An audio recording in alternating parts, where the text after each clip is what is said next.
Hey guys, we're here at the Missoula Fine Arts Studio and we are certainly missing each and every one of you. We wanted to give you guys a quick video on sharpening pencils because we know that you guys are most likely at home, stuck, and looking for things to do, and we want to help you guys out as much as we can. So we're going to go ahead and get started, and I recognize that some of you guys will already know how to do this, but it's always nice to have a recap. We want to make sure that you guys at home are sharpening your pencils correctly and don't forget how to do them and feel comfortable working on your own projects, either personal or something from the school. So I'm going to start with the 2B because it goes a little bit faster. It's the softest one of all of the three pencils, so that's why it's a little bit easier and faster to sharpen. So I'm going to start with my X-Acto knife, and I'm going to go about 1 inch down. So just about an inch down, and I'm going to start mostly just by simply removing the blue of the pencil. So I don't need to go very deeply. Sometimes this can change if your X-Acto knife is newer. If it's a little bit sharper, sometimes it can take off more of the wood. So just be careful if it's a brand new X-Acto knife. So this one is a little bit older, so it's been, well worn. And so I can go a little bit faster with it since it's been used so much. So I'm just taking away the blue here, and I'm just aiming to create a soft tapering. And in case any of you guys are wondering, why do we do this? Why do we take away the wood? We are taking away the wood so that we can see more of our drawing underneath.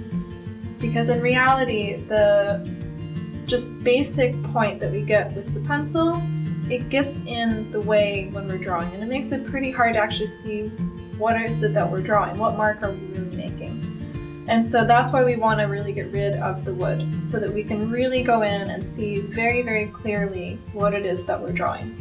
Drawing's already very difficult, and we want to make things as easy as we can for ourselves. So I'm going to keep going. And I am just shaving away the wood.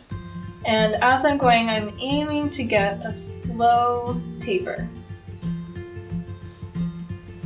So sometimes I may need to go lower down, and this is something that you'll know once you've started to remove more of the wood and expose the lead.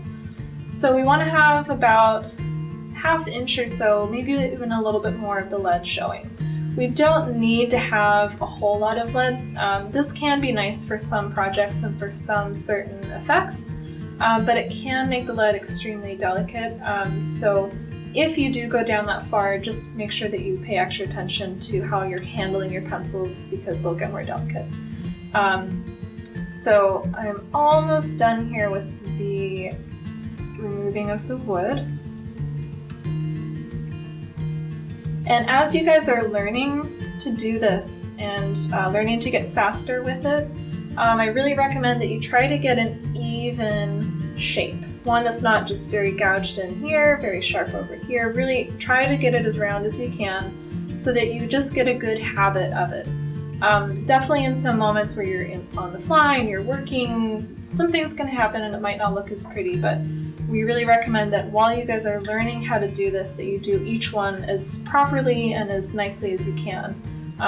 The better you learn it at the beginning, even if you go faster later, you'll still get a nice sharpened pencil. So I'm pretty happy with that.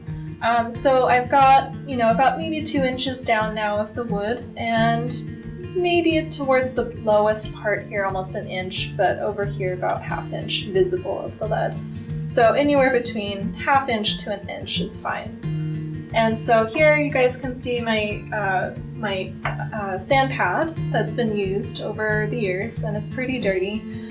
So you can get a lot of use out of just one pad. So this has definitely lasted for a while.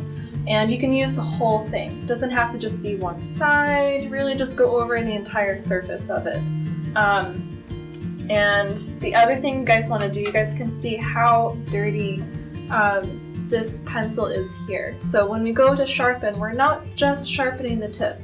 We're sharpening all the way down. Almost the wood itself is getting sharpened. You can think about it that way. We're not just going for the tip, we're going all the way down. So if the wood isn't dirty, you can probably do a better job, okay? So I'm going to put the lead onto the sand pad, and I'm just going to start sharpening away. And so again, we're not sharpening the tip, we're sharpening the entire pencil. So we're changing the pencil to be a tool that's only the tip to it's now the entire pencil that's our tool. Okay, so that's really what we're aiming to change. So I'm going to keep sharpening away, and it really doesn't matter how you do this part. There's lots of different ways. Everybody has a different style. So you might notice that my hands are going in this direction, not just one. I've got both of my hands moving. You can do it this way, but you can also do it where only one is moving or only this one is moving. All of these are fine. I tend to move both of my hands at once. The other thing you guys might not be able to see in the video is that my hand here is rotating as I'm sharpening. And this helps me to get an even sharpening throughout my lead.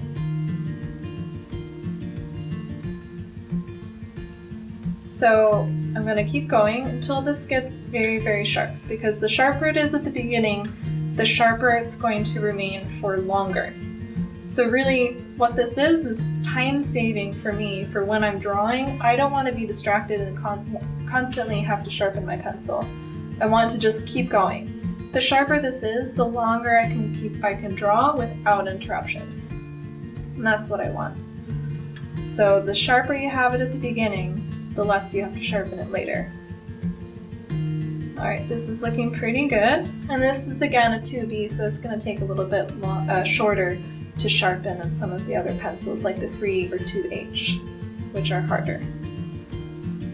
Okay, so this is looking pretty good, and I often like to just wipe it off on some towel just to get the excess dust off so that it doesn't get stuck onto my drawing. Sometimes that can happen after you've immediately sharpened, and when you go to draw, we can have a little bit of dust that comes onto the drawing.